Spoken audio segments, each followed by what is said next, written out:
നമ്മുടെ കയ്യിലെ കേടായ 9 വോൾട്ട് LED ബൾബ് വെച്ച് നമുക്ക് ഒരു ട്യൂബ് ലൈറ്റ് കത്തിക്കാൻ പറ്റും.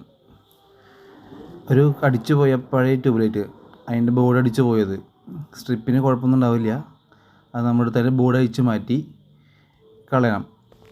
അതിന് ശേഷം നമുക്ക് LED ബൾബിൻ്റെ പ്ലസ്സും മൈനസും നോക്കിയെടുക്കണം.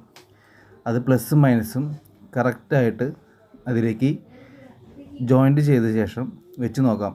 അപ്പോൾ ട്യൂബ് ലൈറ്റ് നല്ല അടിപൊളിയായിട്ട് കത്തും.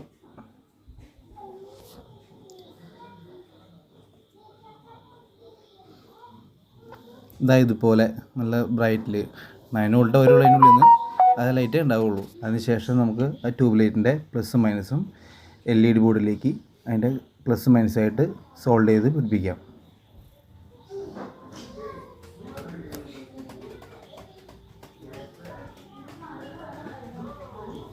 അതിനുശേഷം നമുക്കത് ഓൺ ചെയ്ത് നോക്കാം. അപ്പോൾ നല്ല അടിപൊളിയായിട്ട് കത്തും. ഇത്രയേ ഉള്ളൂ സംഭവം.